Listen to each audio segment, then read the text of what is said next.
If a man does not love solitude, he will not love freedom, for it is only when he is alone that he is really free. To be alone is the fate of all great minds, a fate deplored at times, but still always chosen as the less grievous of two evils.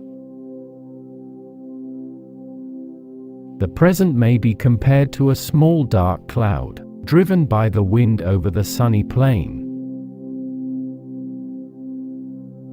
Hope is the confusion of the desire for a thing with its probability. There is no doubt that life is given us, not to be enjoyed, but to be overcome, to be got over. Life is short, and truth works far, and lives long, let us speak the truth. Men are by nature merely indifferent to one another, but women are by nature enemies. Marrying means to halve one's rights, and double one's duties.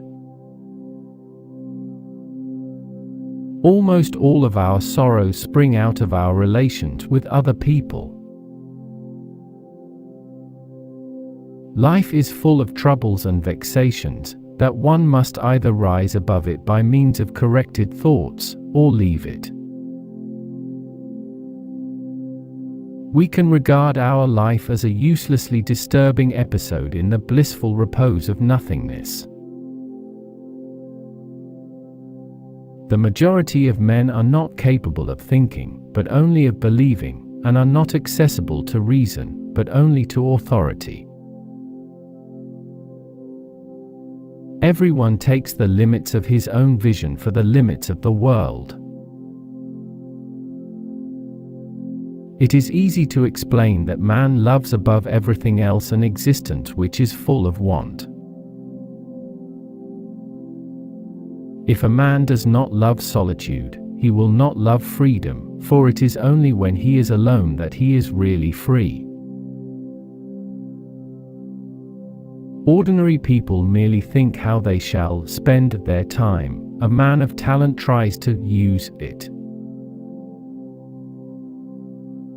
The difficulty is to try and teach the multitude that something can be true and untrue at the same time. Talent hits a target no one else can hit. Genius hits a target no one else can see. Life swings like a pendulum backward and forward between pain and boredom. Thinking must be kindled like a fire by a draught and sustained by some kind of interest in the subject. If we were not all so interested in ourselves, life would be so uninteresting that none of us would be able to endure it.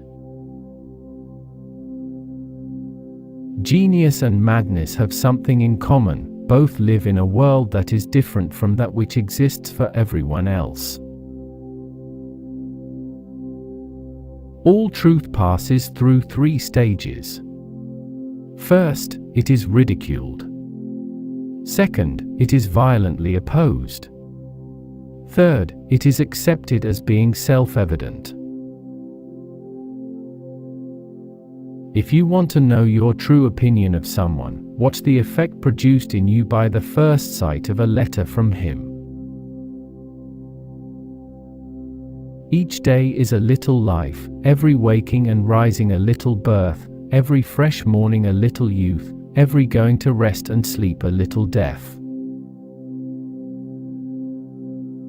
How shall a man be proud, when his conception is a crime, his birth a penalty, his life a labor, and death a necessity? After your death, you will be what you were before your birth. It is with trifles, and when he is off guard, that a man best reveals his character. Great men are like eagles, and build their nest on some lofty solitude. A man can do what he wants, but not want what he wants. Life itself is a sea full of rocks and whirlpools that man avoids with the greatest caution and care. It is difficult to find happiness within oneself, but it is impossible to find it anywhere else. Man is never happy, but spends his whole life in striving after something which he thinks will make him so. Happiness lies always in the future, or else in the past. There is only one inborn error, and that is, that we exist in order to be happy.